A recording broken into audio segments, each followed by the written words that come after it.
Hey everyone. Tonight we're not starting on a battlefield of clashing swords. Instead, imagine a shuttered room in Edo, where the soft glow of a lantern reveals a samurai inhaling forbidden smoke. You've heard of Bushido, right honor, self-control, that iron code of discipline. But what if I told you that behind that legend, some warriors sought escape not just in bottles of sake and pipes of tobacco, but even in the secret haze of opium dens, hidden deep in Yoshiwara. This isn't the story of polished armor or noble duels. It's the story of cracked cups, trembling hands, and warriors who numbed their shame when peace robbed them of purpose. Picture a ronin staggering through the night, his katana at his hip, but his mind completely clouded by drink. That's the samurai history often doesn't want you to see. If you're ready for more unfiltered stories like this, hit that like button and subscribe. And in the comments, tell me what myth about samurai would you dare to question. Imagine stepping through a narrow, unlit alleyway in Edo. The air is heavy with the distant scent of incense and damp earth. Ahead, a muted flicker of light escapes from behind a closed sliding door, beckoning you into a world carefully concealed from the strict eyes of the Tokugawa shogunate. Gently, you push the door open. Inside, the air is thick and warm, clinging to your clothes, infused with an exotic, sweet aroma you can't quite place. This is no ordinary tea house. This is a hidden opium den, a sanctuary for those seeking a different kind of solace, a different kind of release. In the dim glow of paper lanterns, you see them not the upright, stoic warriors of legend, but figures draped in rich silk kimonos, their faces softened by the haze, their eyes half closed in a languid dream. Perhaps a samurai, his finely crafted sword laid carefully beside him, its polished scabbard reflecting the wavering light. He lies sprawled on a tatami mat, a long pipe held delicately in his hand. The smoke, curling slowly from his lips, is a silent defiance, an invisible act of rebellion against the very laws that shape his world. You feel the weight of this transgression, the quiet tension in the room. The shogunate had strictly forbidden this substance, terrified of a Japanese opium war akin to the one that ravaged distant China. They feared the erosion of spirit, the weakening of the nation, a silent invasion of the mind. Yet, despite formidable decrees and severe punishments, the forbidden smoke found its way into Edo. Chinese and Dutch traders, with their shrewd minds and clandestine networks, smuggled it in through bustling ports, a steady, insidious trickle that fed a growing, desperate need. And the eager recipients, often, they were samurai, men whose lives were meant to be models of honor and discipline, but who found themselves adrift in a world that no longer valued their martial skills. You witness the silent despair etched on a warrior's face. A man perhaps bankrupt, stripped of his stipend, his honors shattered like a broken ceramic bowl. He reaches for the pipe, seeking to mend the unmendable, to escape the crushing weight of his shame, the unbearable emptiness of a life without purpose.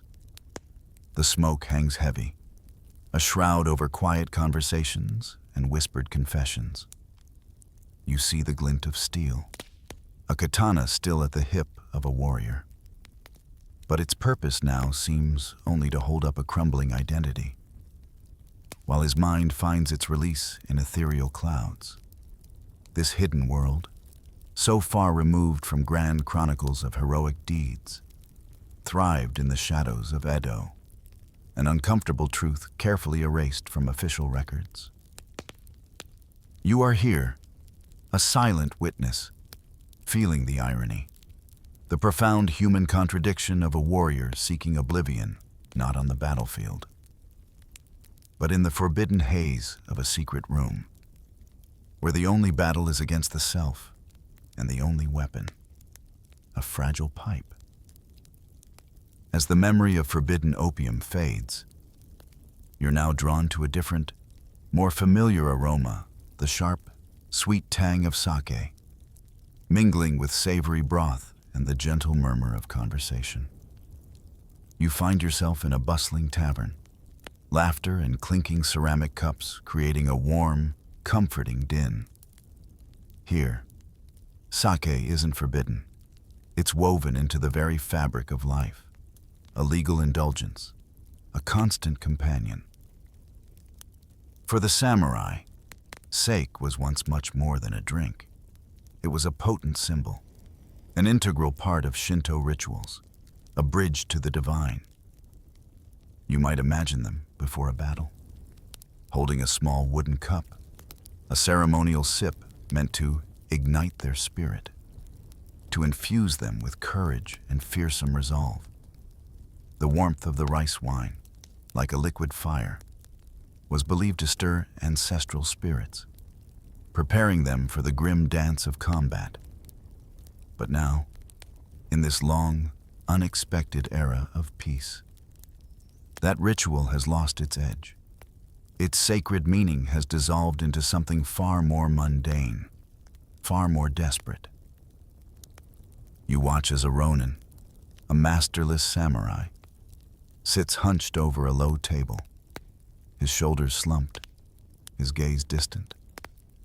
The sake in his cup is no longer a spiritual aid, but a potent numbing agent, dulling the relentless ache of despair, the gnawing emptiness of a life without honor or duty.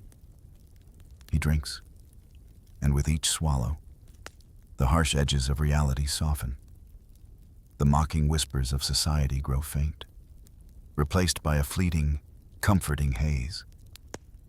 You feel the weight of his unspoken struggles, the quiet tragedy of a warrior no longer needed, his skills obsolete, his very existence questioned.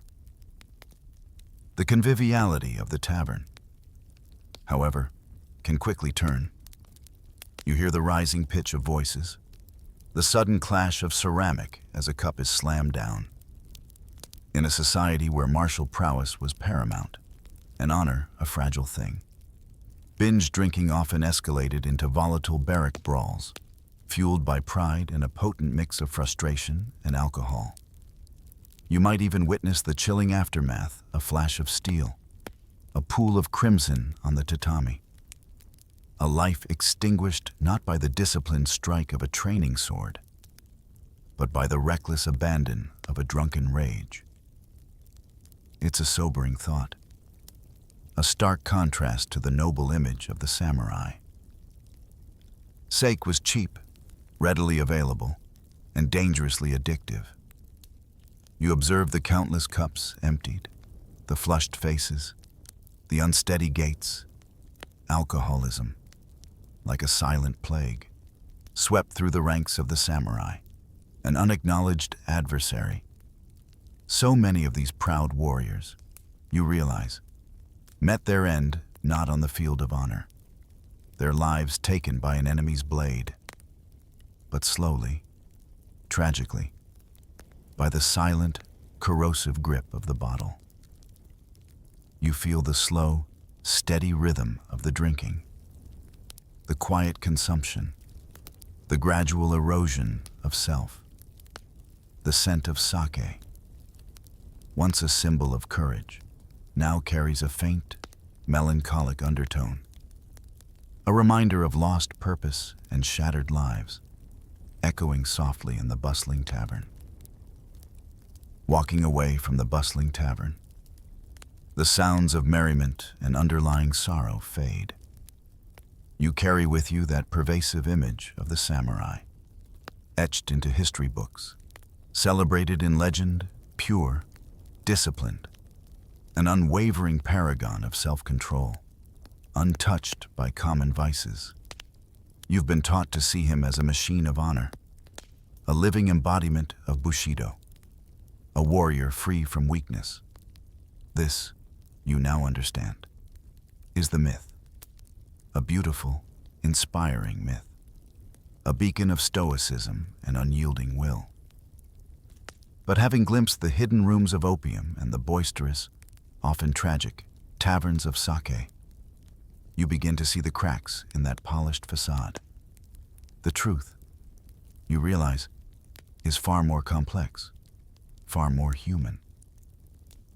Stimulants and escapes weren't an anomaly, but a persistent presence in the lives of these revered warriors. Sake, ever present.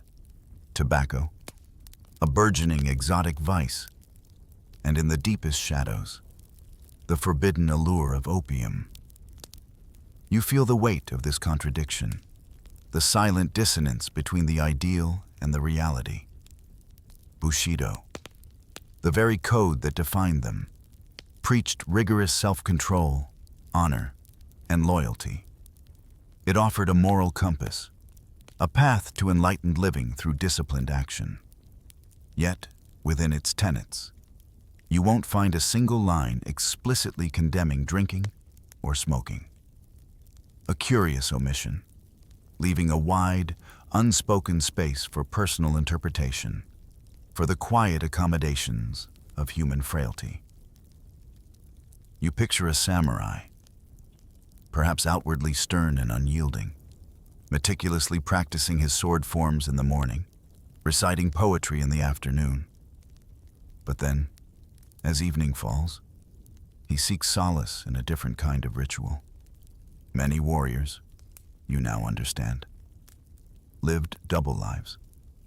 By day, they embodied the Bushido ideal, performing duties with meticulous precision, projecting an image of unwavering heroism. Their official records would sing praises of their bravery, wisdom, and moral fortitude. But in the quiet hours, away from the scrutinizing gaze of their lords and the public, they were often deeply, profoundly intoxicated. You feel the subtle shift in their demeanor, the loosening of rigid posture, the softening of a stern expression. The drug-free samurai, you realize, was largely a construct, a piece of propaganda meticulously crafted to uphold a societal ideal, to inspire awe and obedience, more a curated performance than an unfiltered reflection of human experience. Behind the valiant tales and shining armor, you sense a profound contradiction, a deep, often dark struggle. The gap between the revered ideal and the lived reality of the samurai was vast, a testament to the enduring human need for escape, for comfort, for oblivion, even in the most disciplined of lives. From the profound contradictions of Bushido, our journey now turns to a different, more social vice, one that arrived on Japan's distant horizons with the first Portuguese traders in the late 16th century. Imagine the bustling docks, foreign ships arriving with strange goods and stranger customs. Among these novelties, you might have seen it a curious dried leaf, promising a novel sensation. At first, tobacco was a rare luxury, an exotic curiosity reserved for the wealthy and powerful. Picture a high-ranking samurai, perhaps a daimyo of considerable influence, leisurely drawing on an exquisitely crafted pipe, its iron stem intricately carved, its bowl gleaming softly. This was a statement of status, a display of access to the newest trends from distant lands, a mark of refined taste. But, as with all fascinating novelties, the habit quickly spread. You observe it moving through the layers of Edo society, from the inner circles of the shogunate to the bustling merchant class, and even among the common people. The simple act of smoking became ingrained, a shared ritual, a quiet moment of contemplation or convivial exchange. You can almost smell the sweet, earthy aroma of burning tobacco wafting through the narrow streets, mingling with the everyday scents of cooking fires and damp wood. Smoking culture found a natural home in Edo's vibrant social hubs. You see it in the hushed intimacy of tea houses, where guests would share pipes over delicate cups of green tea, their conversations punctuated by soft exhalations of smoke.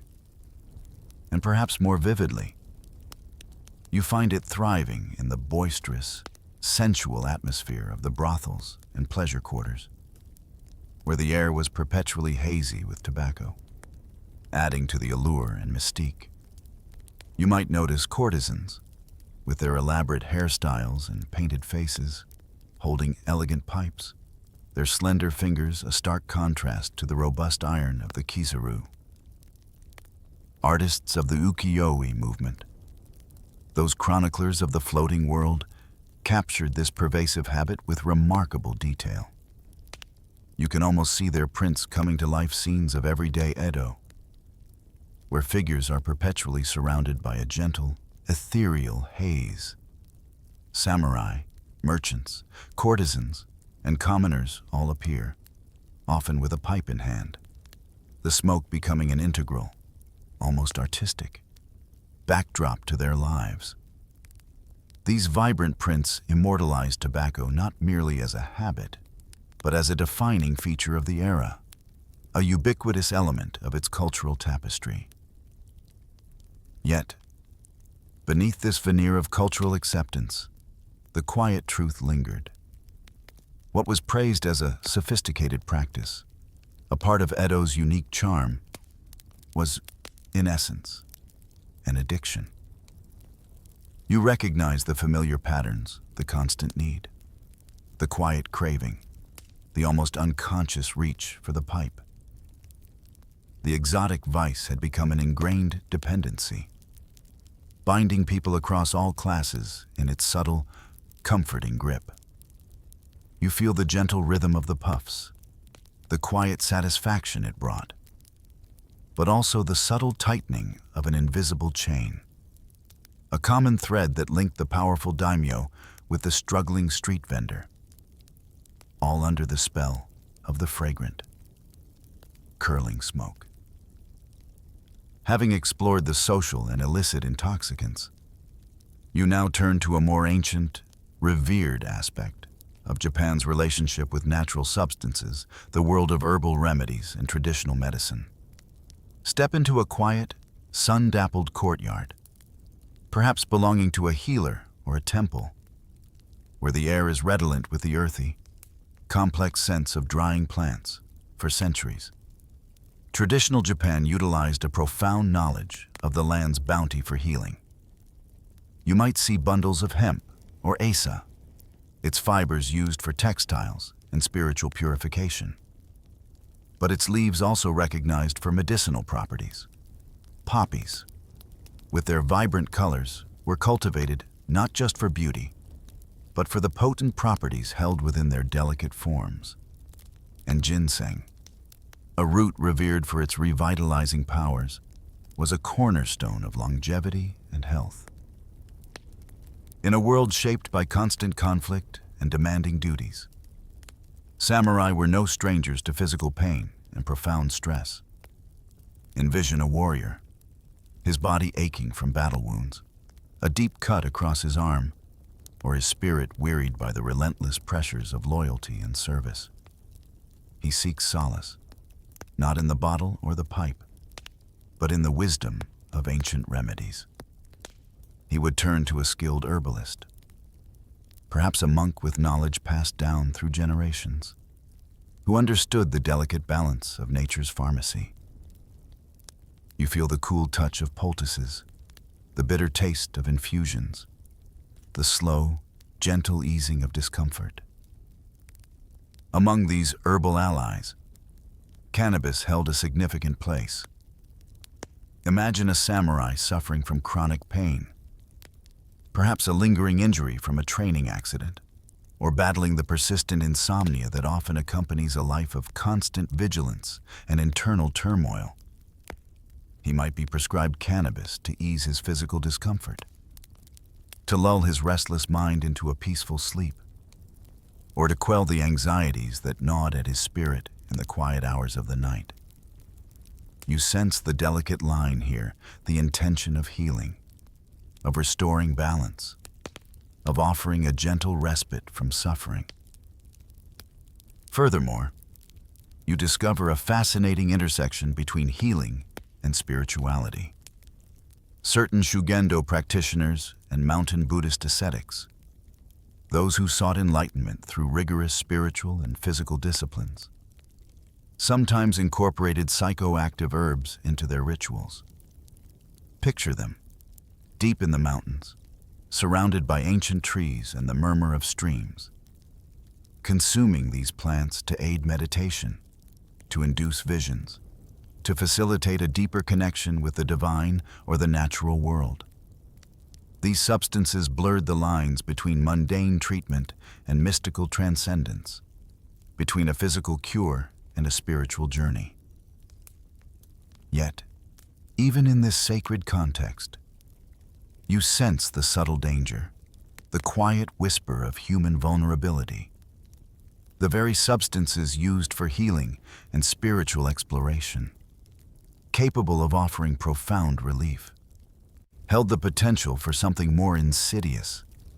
You feel that delicate balance, the awareness that one step, just one quiet shift in intention or circumstance, could transform a beneficial treatment into a relentless dependency. The path from pain relief to a deeper, more consuming need was often a very short one, a silent testament to the fragile nature of both body and spirit.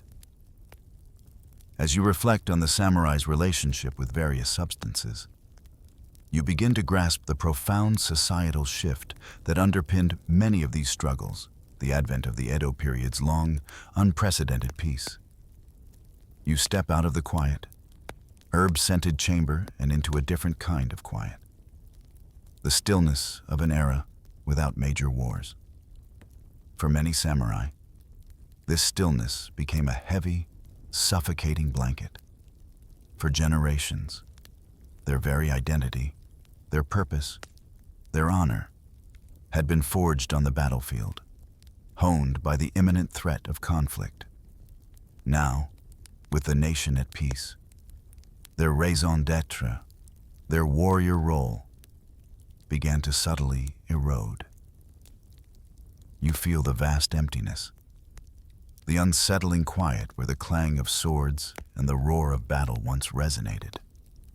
Imagine a samurai, his life meticulously prepared for warfare, his skills in archery, swordsmanship, and strategy perfected over years of rigorous training. Suddenly, there is no war. His formidable talents, once vital for survival and glory, now seem superfluous, almost a burden. You sense the feeling of being unmoored, like a great ship built for vast oceans, now confined to a small, placid lake. Many stipends, the fixed allowances granted by their lords, began to shrink, often drastically. You witness the silent anxiety, the quiet shame, as noble warriors found themselves teetering on the brink of poverty, struggling to maintain their household and their dignity in a rapidly changing economy that valued merchants and artisans more than martial prowess. Even more tragically, you encounter the Ronin, the masterless samurai. Their lords might have fallen, or their domains disbanded, leaving them adrift, without a master to serve, without a fixed income, without a place in the rigid social structure. You see them, often with a tattered straw hat pulled low, their once proud bearing now stooped by humiliation. Society, which once revered them, now often mocked them, or simply ignored them, viewing them as relics of a bygone era, burdens on a peaceful landscape. You feel the crushing weight of their shame, the relentless sting of societal scorn, the profound loss of identity. This immense stress, this gnawing humiliation, proved to be an unbearable burden for many. You watch as these once proud warriors, stripped of purpose and honor, turned increasingly to the potent solace of drink and drugs. It was an escape, a desperate attempt to quiet the incessant whispers of failure and worthlessness. Bushido, with its unwavering call for restraint, for stoicism in the face of adversity, found itself in stark opposition to the crushing reality of their lives. The code demanded resilience, but their human spirit craved escape. Intoxication became a bitter, yet effective, anesthesia. You sense the quiet relief, the temporary cessation of pain, as the alcohol or the smoke dulled the sharp edges of lost honor, numbing the persistent ache of a life unfulfilled. It was a silent, personal war, fought within the confines of their own minds, with bottles and pipes serving as their only, often fleeting, weapons against an invisible enemy of despair.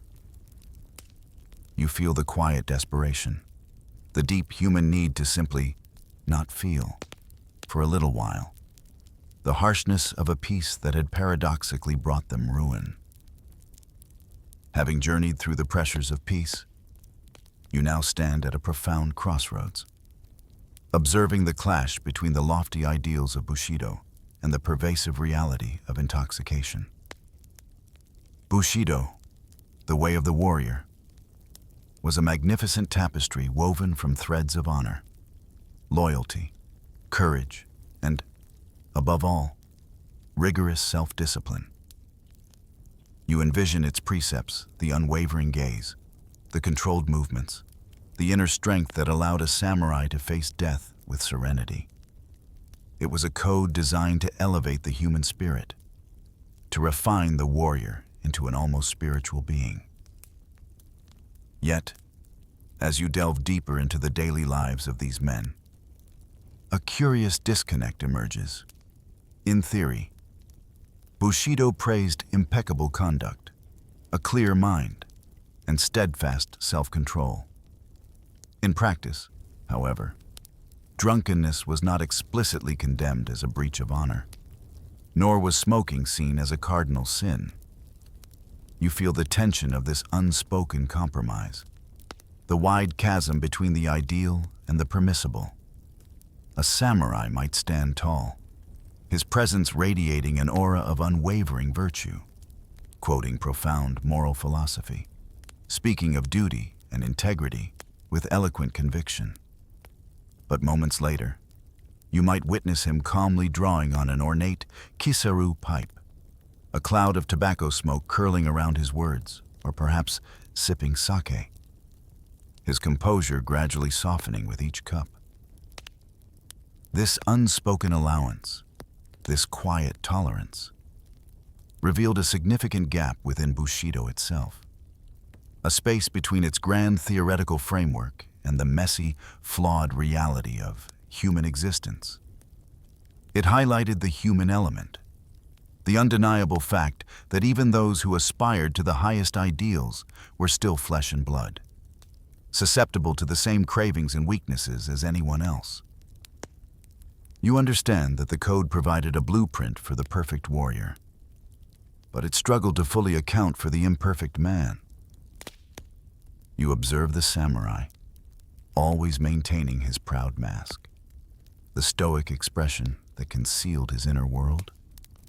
But behind that carefully constructed facade, beneath the polished armor and the serene demeanor, you recognize a flawed human being, wrestling with the same desires, the same stresses, the same need for escape as any other person in Edo. The katana, a symbol of honor and martial prowess, stood silent sentinel at his hip.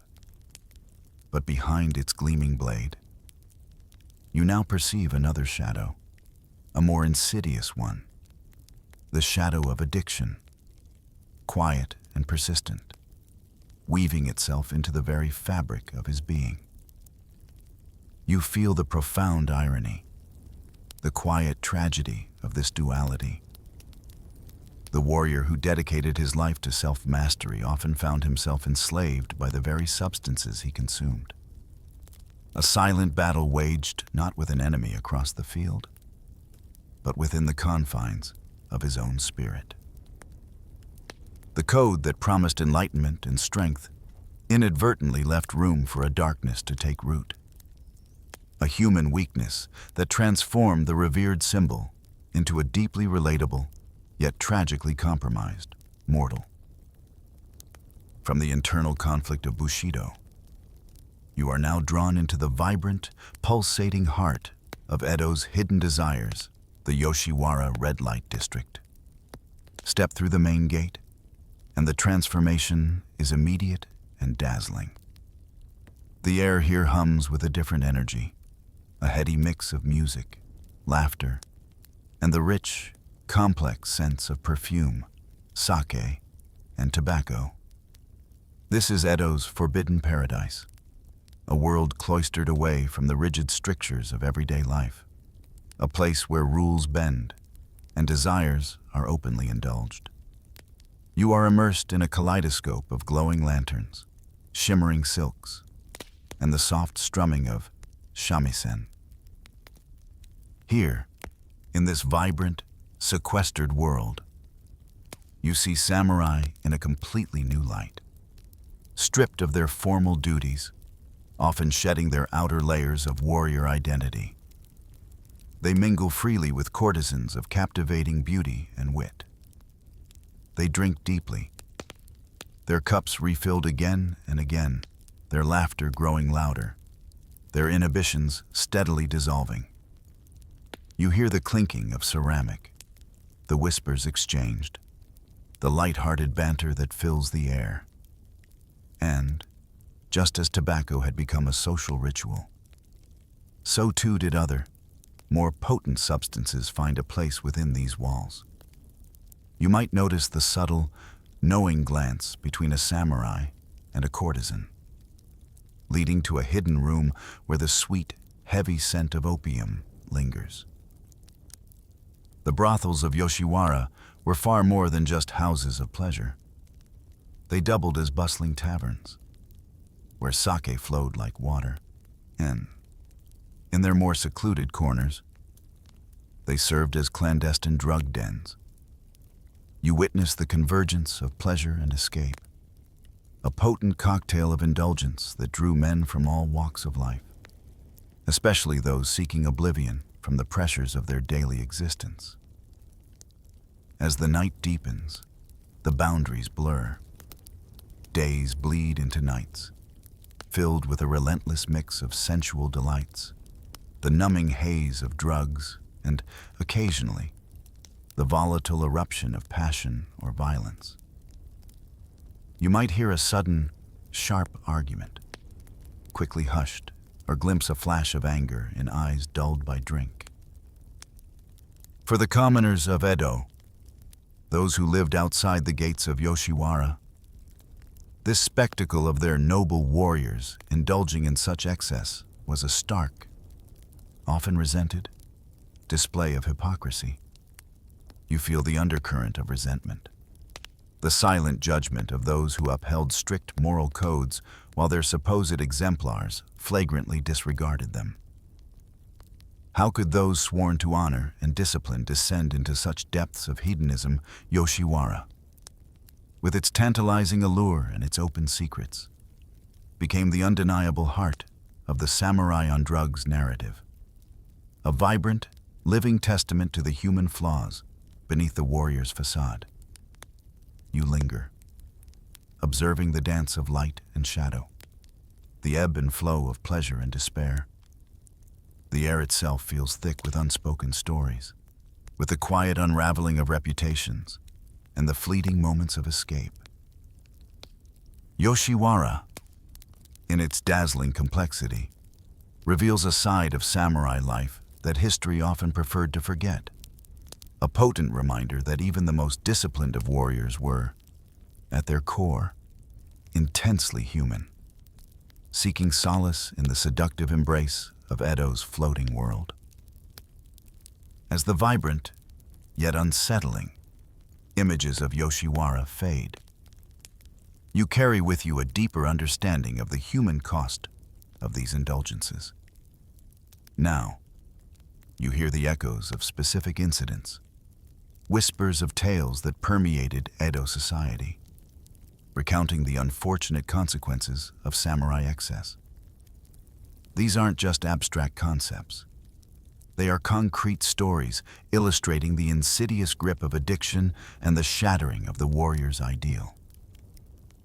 You might hear a heated argument, fueled by too much sake, escalating rapidly into a drunken insult, a perceived slight to honor demanding satisfaction, the clatter of ceramic cups, the sudden drawing of swords, and then a swift, tragic duel in a dark alley, a life ended. Not for a grand cause, but for the reckless abandon born of intoxication. You feel the chilling finality, the senselessness of such an end, so far removed from the noble clashes of legend. Then there are the hushed accounts of samurai arrested, their faces grim with shame, caught in the act of consuming forbidden opium despite the shogunate's strict bans. Imagine the sudden raid, the harsh light of a lantern cutting through the smoke-filled room, the cold steel of the guards' spears. These arrests, often hushed up to preserve family honor, nevertheless sent ripples of fear and humiliation through their clans. It was a public acknowledgement of a private failing, a chink in the armor of their revered status. Ukiyo-e prints, those vivid windows into Edo life, captured these moments with an unflinching eye. You can almost see them playful, yet revealing, images of samurai staggering through the night, their usually dignified countenances twisted into exaggerated laughs or expressions of drunken disorientation. They're depicted with kimonos askew, swords carelessly dragging, their posture a world away from the rigid discipline expected of them. These prints, meant to entertain, also subtly served as a visual commentary on the often hypocritical reality of the ruling class, showing them as all too human and often all too flawed. Edo officials, tasked with maintaining order and upholding morality, frequently voiced their frustration. You might hear their exasperated complaints. Samurai forget ethics when drunk, or their duties are neglected, their honor tarnished by the bottle and the pipe. Their words reflect a genuine concern for the erosion of the warrior class's moral fiber. Recognizing the threat posed by widespread indulgence, the very pillars of society, the samurai, seem to be crumbling from within. Indeed, entire clans, once powerful and respected, gradually declined. You observe the slow, agonizing descent as heirs, meant to uphold their family's legacy, instead drowned themselves in vice. Their stipends dwindled, their lands were mismanaged, and their reputations tarnished, leaving a trail of ruined families and fading glory. Addiction, like a silent, pervasive acid, corroded not only individual reputations, but also the very legacies they were sworn to protect and enhance. You feel the weight of these quiet tragedies, the personal stories that underscore the often unseen human cost of a society struggling to reconcile its ideals with its inherent flaws. As your journey through the hidden corners of Edo concludes, you are left with a quiet, profound understanding that transcends the romanticized legends. History, in its grand narratives, often sanctifies the samurai, presenting them as almost mythical machines of honor, flawlessly executing the tenets of Bushido.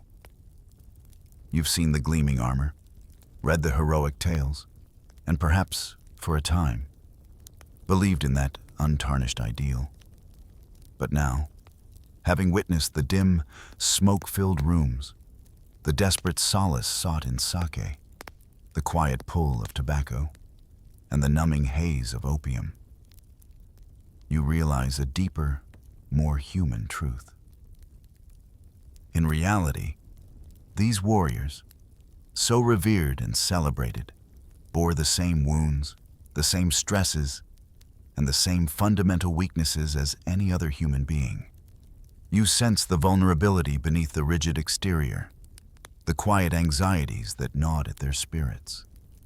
Their shadows, the shadows of sake, tobacco, and opium followed the sword as relentlessly as their own physical forms, intertwining with their very being. This reality, far from diminishing their historical significance, humanizes them in a way that legend never could. You begin to see them not merely as symbols of a glorious past, but as complex individuals, powerful warriors. Yes, but also flawed mortals navigating the treacherous waters of a changing world. They were not just the embodiment of an ideal, they were also victims of their age, caught between the echoes of a martial past and the quiet, unsettling demands of a long peace. They grappled with a world that had seemingly outgrown their primary purpose, leaving them to find new, often self-destructive, ways to cope. This story reveals a darker, yet ultimately truer, portrait of the samurai. It's a nuanced tapestry where honor and intoxication are not mutually exclusive, but profoundly intertwined. You feel the weight of this understanding, the quiet acceptance of a truth that is both sobering and deeply empathetic. The samurai, like all of us, sought escape, comfort, and meaning in a challenging world. And perhaps, in recognizing their vulnerabilities, their struggles, and their very human flaws, we come to understand not just them, but a little more about the enduring, complex nature of humanity itself. You feel the gentle breath of history, whispering not of perfection, but of a quiet, enduring, and ultimately very human resilience. Imagine, if you will, the gentle dawn breaking over the city of Edo, the capital of old Japan. You are there, a silent observer in a world where every sunrise brought with it the quiet, steady promise of a single, foundational food rice. It wasn't merely a dish. It was the very pulse of daily life, the unspoken rhythm around which the entire society revolved.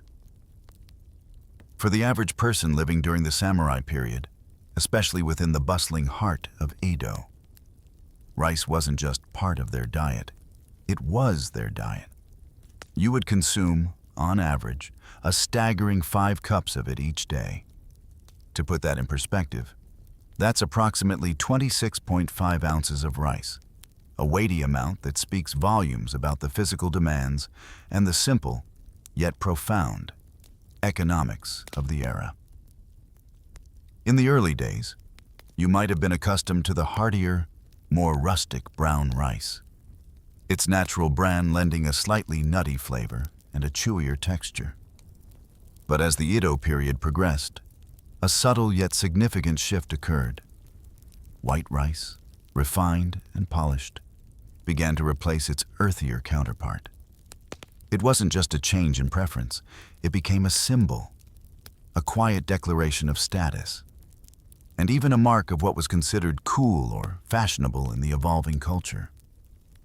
To present a bowl of gleaming white rice was to display a certain refinement, a subtle affluence that spoke louder than words. You'd notice this distinction in the more prosperous households, a testament to the meticulous labor involved in its preparation. The preparation itself was an art of efficiency, driven by the practicalities of the age. You'd observe that this colossal daily portion of rice was cooked only once. In the quiet hours of the morning, picture the kitchen, a space filled with the subtle scent of wood smoke and the gentle crackle of embers within the kamado furnaces. These traditional stoves, fueled by precious wood or charcoal, were designed for maximum efficiency. Cooking just once meant conserving that valuable fuel, a resource that dictated much of the daily routine.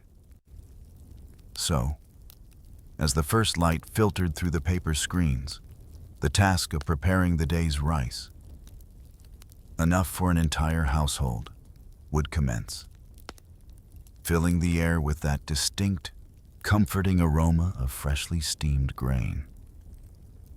If you were to glimpse old drawings or woodblock prints from this era, your eyes would immediately be drawn to the depictions of these rice portions. They weren't just bowls. They were veritable mountains of white, glistening grains, piled high and sculpted with an almost architectural precision. These visual records are not artistic exaggerations. They are accurate reflections of the sheer volume of rice that was expected to be consumed. You might feel a sense of awe, perhaps even a touch of bewilderment, at the sight of such an abundant, singular focus on this one staple. It was a commitment, a daily pledge to the power of the grain. Once cooked, this magnificent bounty of rice wouldn't be left to cool and harden. Oh, no. It was treated with the reverence it deserved. You would see it carefully transferred from the kamado pot into specialized wooden containers known as ohitsu. These elegant, lidded vessels, crafted from cypress or cedar, weren't just storage. They were designed with an innate understanding of food preservation. Their natural properties allowed the rice to breathe, preventing it from becoming soggy while simultaneously keeping it wonderfully warm and fluffy throughout the entire day. So, even hours after its morning preparation, when you reached for your next meal, you would find the rice still yielding, still inviting, a testament to the ingenuity and respect for sustenance that permeated Edo Japan. It was a quiet promise of warmth and comfort, sustained from dawn until dusk, cradled in the heart of wood.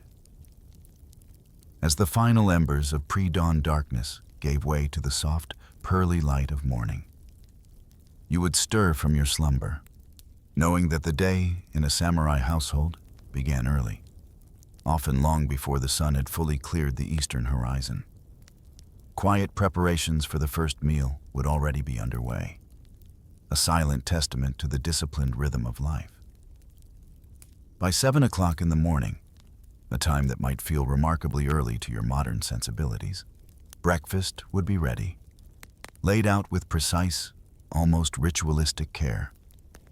This wasn't a leisurely, drawn-out affair. It was a foundational act, setting the stage for the day's obligations and exertions. The very essence of the samurai's table was encapsulated in a simple, yet profound, culinary philosophy. One soup, one side dish. This rule wasn't about austerity as much as it was about balance and a clear, unpretentious focus on staple ingredients. When you sat down, perhaps on a soft cushion placed upon cool, woven tatami mats, you'd find your individual meal presented on a personal ozen tray. This thoughtful presentation underscored a sense of personal space and respect, even within the communal setting of the morning meal. Your typical breakfast plate would be a study in understated harmony. At its center, undoubtedly, would be that magnificent mountain of fluffy, white rice, its steam gently rising, carrying a faint, sweet aroma that promised warmth and energy. Alongside it, a bowl of steaming miso soup would await, its savory depths offering a comforting counterpoint. And then, the one side dish, a small, artfully arranged selection of pickled vegetables. These vibrant condiments, known as tsukemono, weren't merely garnishes. They were essential components, offering a burst of flavor, a refreshing crunch, and a vital source of nutrients in a diet dominated by grain. The variety of these pickles was surprisingly diverse, each offering its own distinct character. You might encounter takuan, the bright yellow, thinly sliced daikon radish, pickled in rice bran, offering a satisfying crispness and a subtly tangy taste. Or perhaps the deep red, wrinkled plums known as umeboshi. Their intensely sour and salty flavor, a powerful palate cleanser.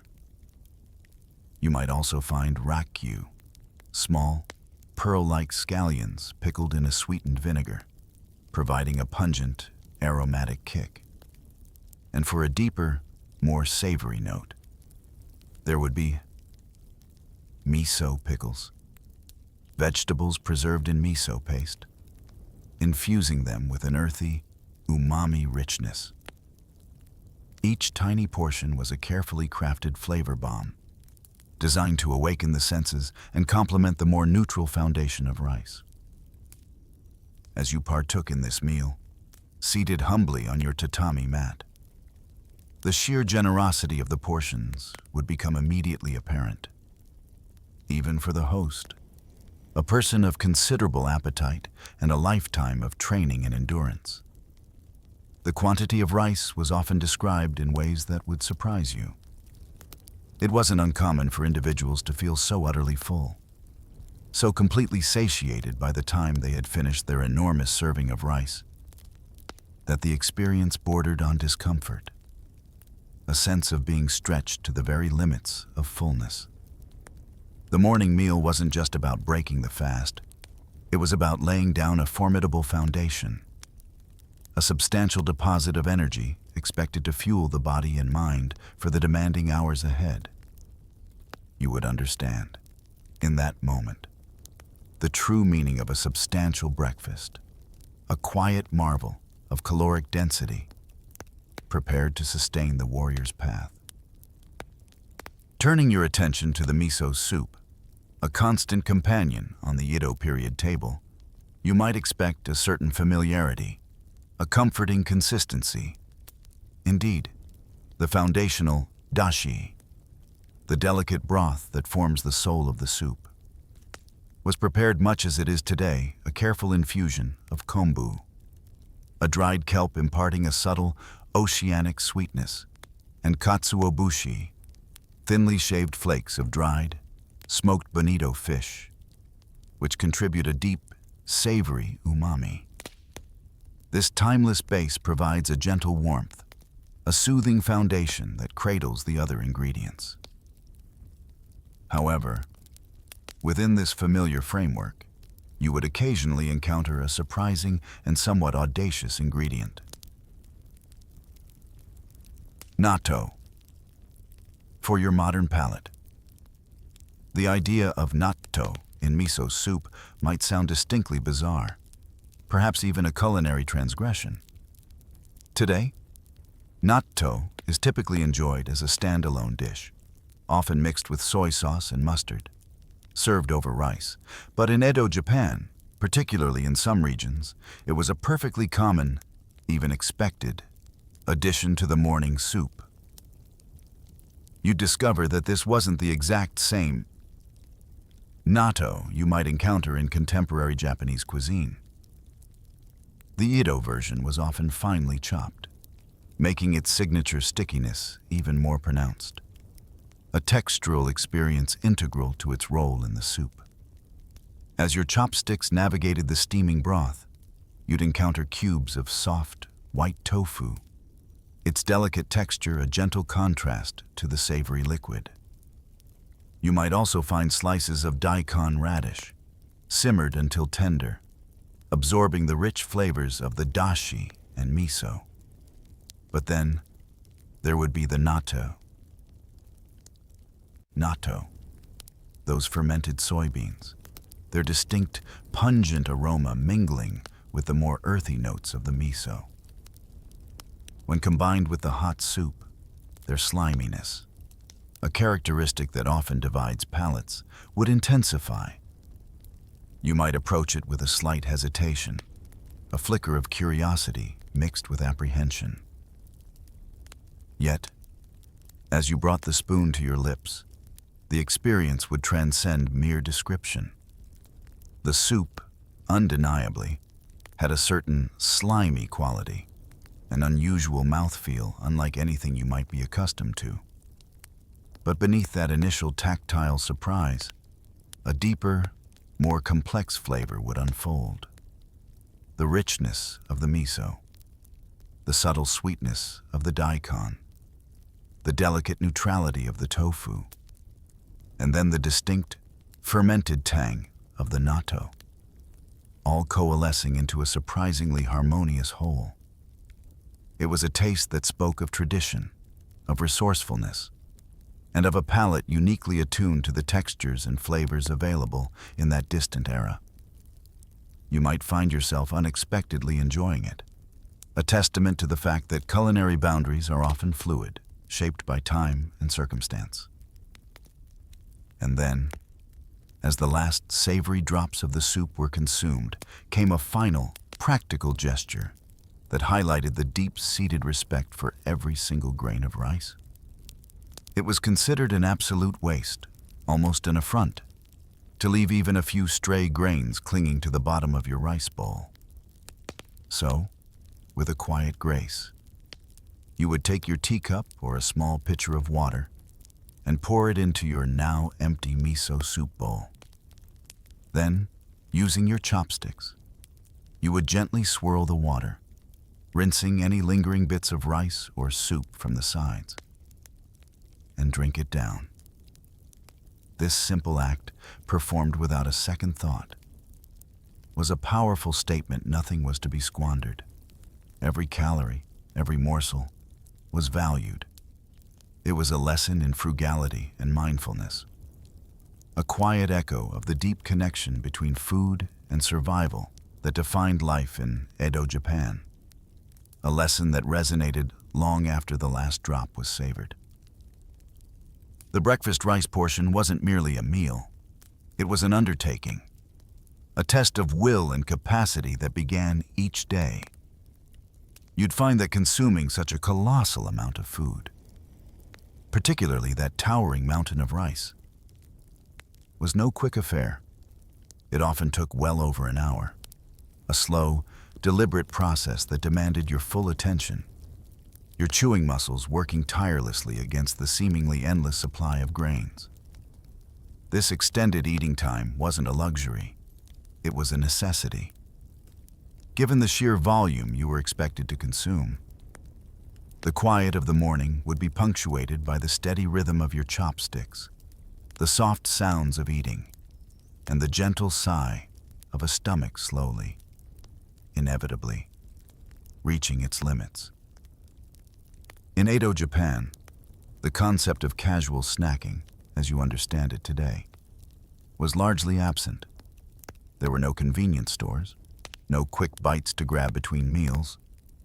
The substantial breakfast you had just endured was designed to be a durable fuel source, a massive caloric deposit intended to last you for the better part of the day.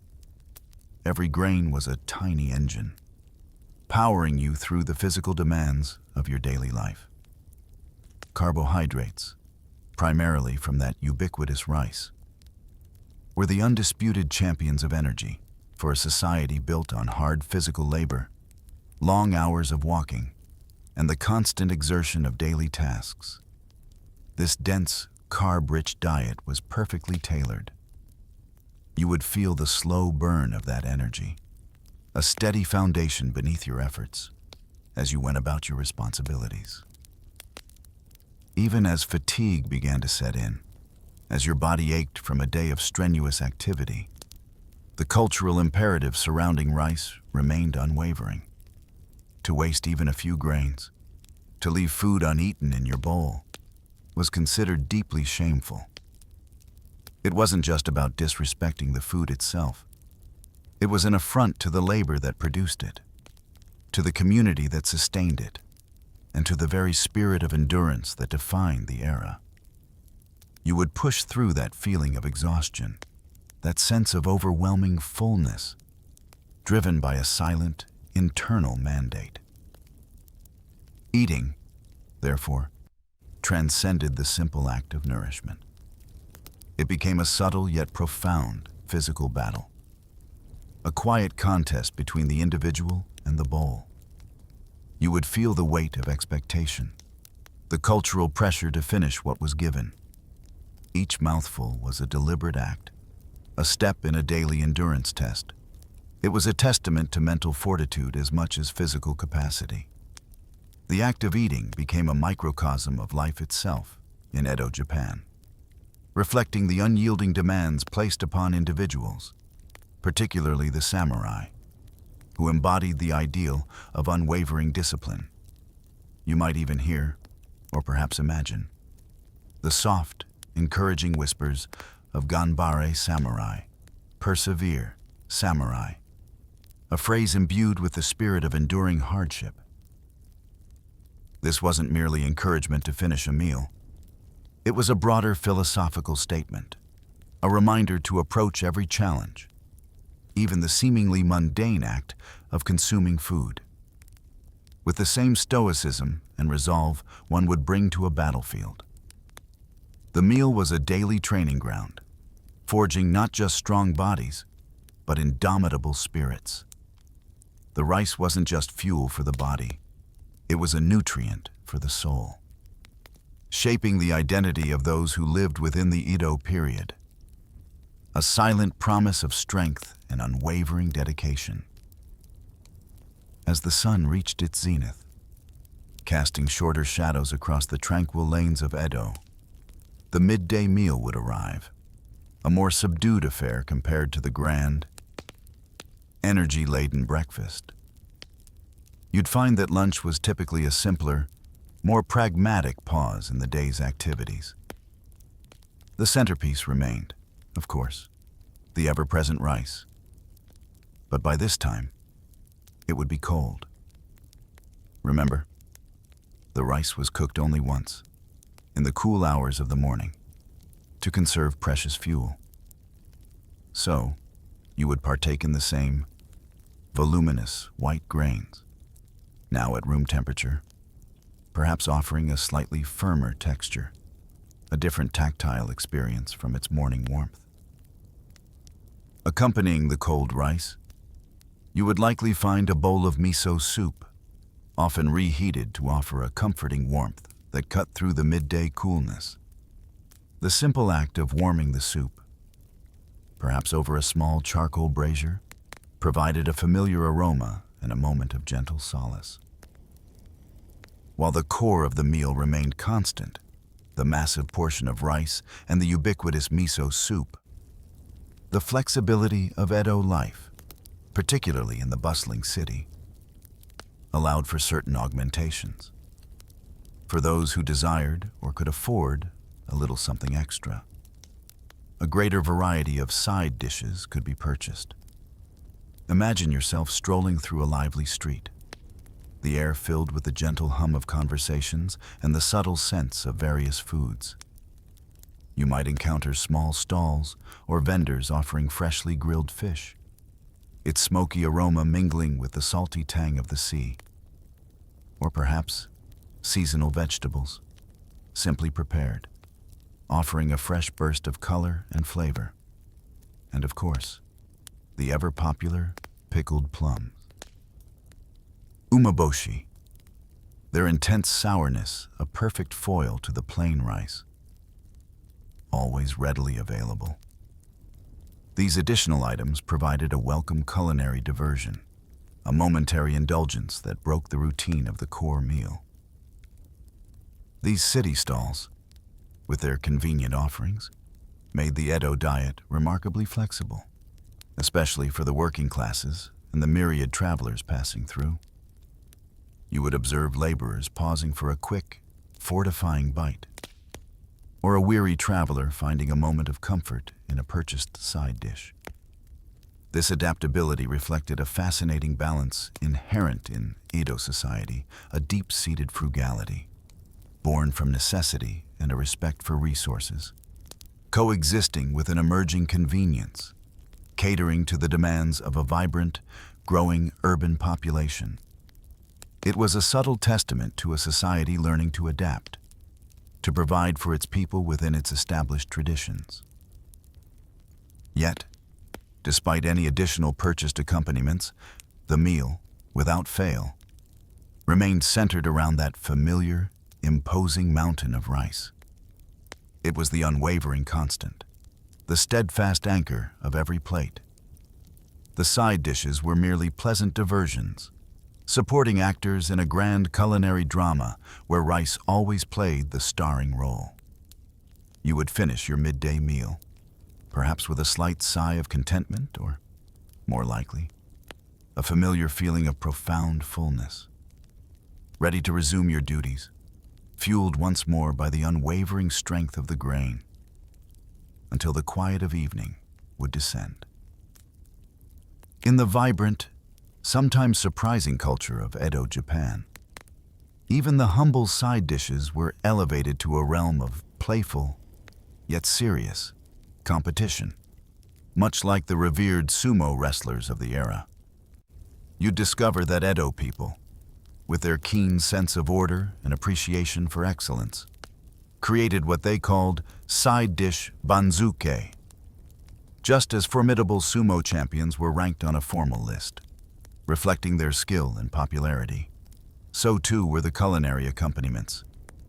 These unofficial, yet widely recognized, lists celebrated the favorite dishes of the period, offering a fascinating glimpse into the collective palate of a bygone age. It was a charming expression of their everyday culture, a subtle way of discussing and appreciating the nuanced flavors that brought joy to their otherwise disciplined meals. Imagine yourself poring over one of these conceptual banzuke, perhaps scribbled on a piece of paper, or simply discussed with animated gestures among friends. At the very pinnacle of these culinary rankings, you would consistently find certain dishes lauded for their taste, texture, and perhaps their comforting familiarity. Among the top contenders was happai dufu, a delightful preparation of tofu, often simmered or braised with a delicate balance of sake and soy sauce, allowing the bean curd to absorb rich, savory liquids, becoming incredibly flavorful and tender. It was a dish that spoke of subtlety and refinement, a gentle yet satisfying complement to the rice. Another esteemed favorite was kobuage, a simple yet elegant dish of fried tofu. Picture golden brown cubes, crisply fried on the outside, yielding to a soft, creamy interior. This textural contrast, combined with its humble origins, made it a beloved choice, perhaps reminding you of the simple pleasures that often bring the most comfort. And then there was kinpira gobu, a dish whose very name evokes a sense of earthy goodness and enduring tradition. This was a stir-fry, a vibrant medley of burdock root and carrots, thinly julienned and cooked with a fragrant blend of sesame oil, soy sauce, and mirin, a sweet rice wine. The burdock root, with its unique, deep, slightly bitter flavor and satisfying crunch, combined with the sweetness of the carrots, created a dish that was both savory and subtly sweet, a true masterpiece of everyday cooking. The enduring popularity of kinpira gobu is a testament to its timeless appeal. You'd find that it didn't just remain a passing fad. It became a lasting classic, a staple that has gracefully traversed the centuries. Even today, you can find kinpira gobu on tables across Japan, a quiet, delicious echo of the Edo period. Its combination of robust flavors and satisfying textures ensured its place in the culinary heart of the nation. Yet, even with these delightful and highly ranked side dishes, the cold rice and the reheated miso soup often struggled to truly shine in comparison. You would feel their presence. Certainly, the vast bulk of the rice, the gentle warmth of the soup, but against the vibrant, complex flavors of a well-prepared kinpira gobu, or the delicate savoriness of happy-dufu. They could sometimes taste a little dull, a little unassuming. They were the canvas upon which these more vibrant colors were painted, the steady beat against which these culinary melodies played. It was a subtle reminder that while rice was the foundation, it was the ingenuity of these side dishes that truly brought moments of joy and flavor to the Edo table. A silent celebration of culinary artistry in a world of disciplined simplicity. The midday meal, much like its morning predecessor, wasn't merely a brief interlude. It was an extended commitment, a quiet battle of sustenance. You would observe, as the host once again grappled with his considerable lunch portion of rice, the same familiar struggle unfolding. The sheer volume of the grain, even when cold, presented a formidable challenge. It was a testament to a different era, a time when stomachs were seemingly built for grander capacities than those of your modern sensibilities. You would reflect on how, for the Edo Japanese, each meal wasn't just about satisfying hunger, but about fulfilling a daily quota of energy. Finishing a meal, particularly the midday one, could often stretch on for nearly an hour. Imagine the quiet persistence required, the steady, rhythmic movement of chopsticks, the deliberate chewing, as you methodically worked your way through the imposing mound of rice. It wasn't a rushed affair, but a testament to a life lived at a different pace, where the act of eating was given its due time and attention.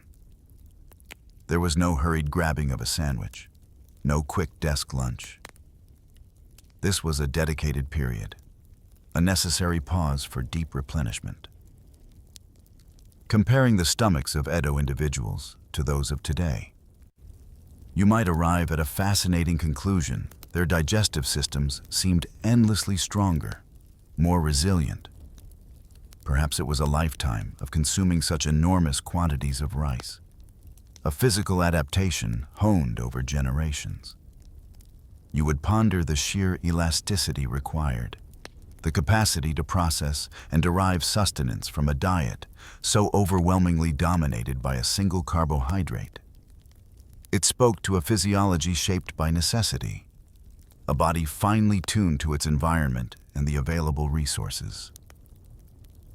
Each bite, therefore, became more than just an act of consumption. It felt like a form of training. It was a constant exercise in discipline, a daily reinforcement of resilience. This wasn't dining in the leisurely, indulgent sense that you might associate with modern meals. This was fuel intake, a serious business approached with a warrior's resolve. You would sense the profound difference in attitude, the way food was viewed as an essential component of strength and readiness, rather than merely a source of pleasure or fleeting satisfaction.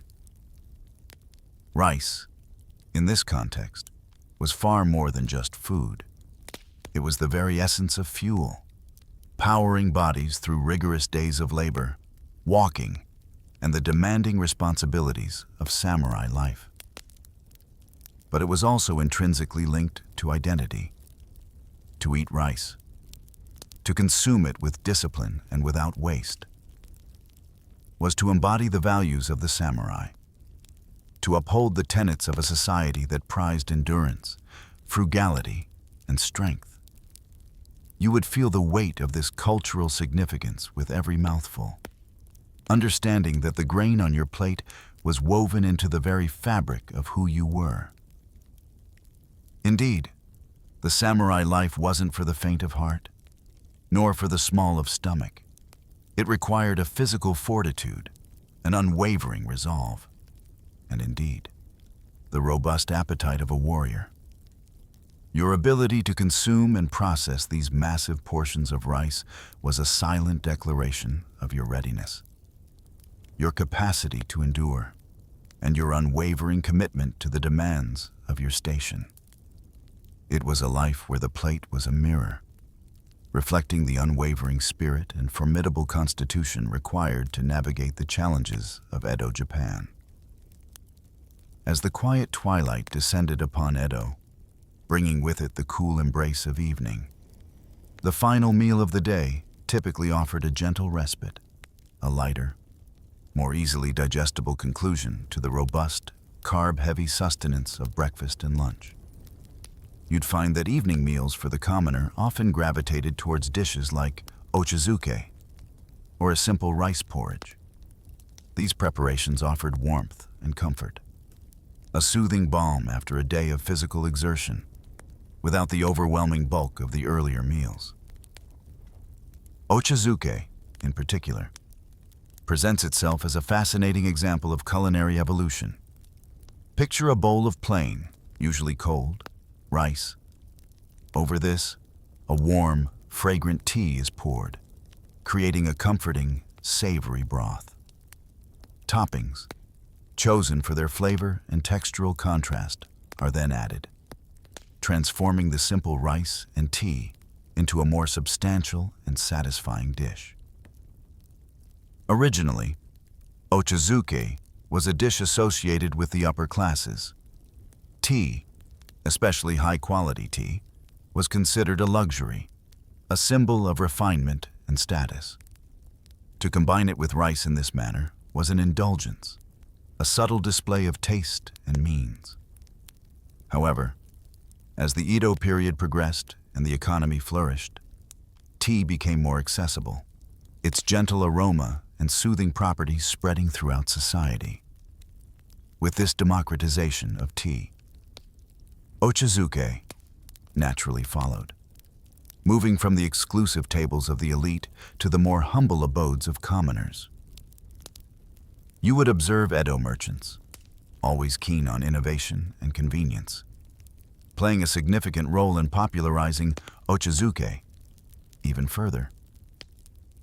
They saw its potential as a kind of fast food, a quick, warm, and satisfying meal that could be prepared with minimal fuss, perfect for busy travelers, late-night workers, or anyone seeking a simple yet comforting supper.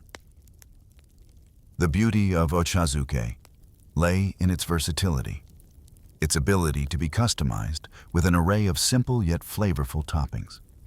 You might choose to add delicate slices of pickled plums, their tangy sharpness cutting through the richness of the tea, or perhaps a sprinkling of tsukemono, other pickled vegetables, to add a refreshing crunch. For a subtle hint of spice, a tiny dab of wasabi could be swirled into the warm liquid, awakening the senses. Dried seaweed, nori, crumbled or in strips, would add a delicate umami and a pleasant texture. Each addition transformed the basic rice and tea into a personalized culinary experience, a quiet pleasure at the end of a long day. Ultimately, ochazuke provided a warm, soothing comfort, a gentle culinary embrace as the night deepened. Its liquid base made it considerably easier to digest than the enormous, solid bowls of rice consumed earlier in the day.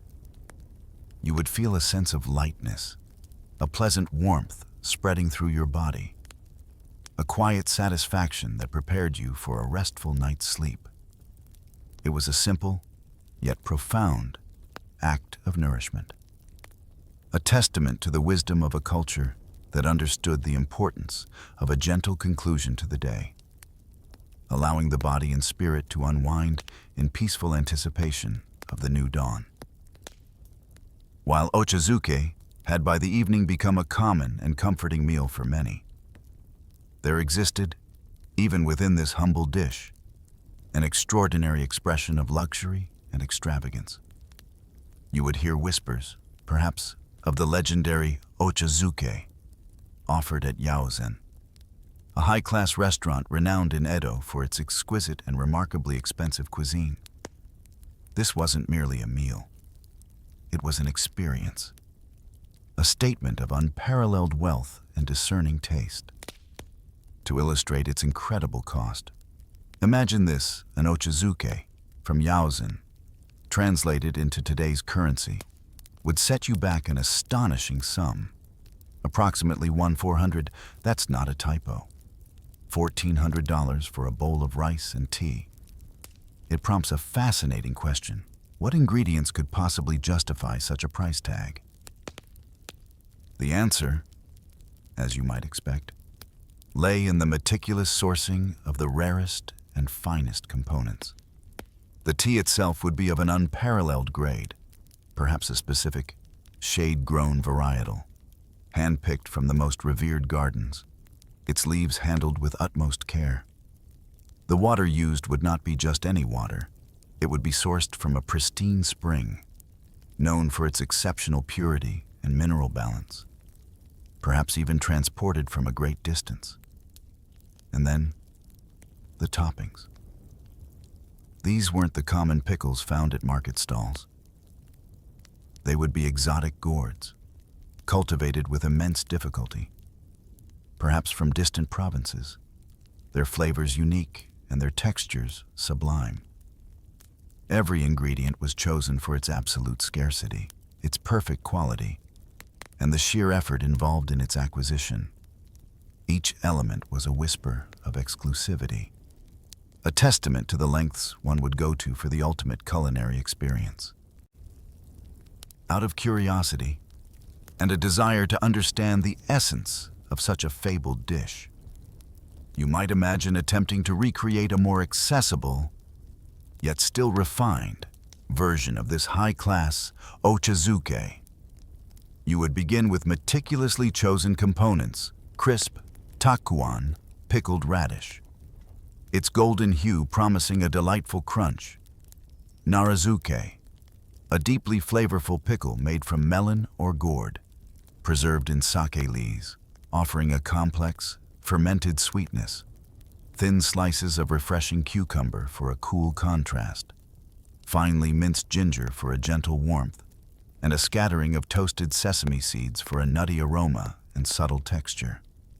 For the liquid, instead of plain tea, you might elevate the experience with a light, aromatic dashi, perhaps infused with a delicate soy sauce, creating a savory depth that perfectly complements the rice. This would be poured gently over your carefully arranged toppings and rice, its steam carrying the harmonious scents of the individual ingredients.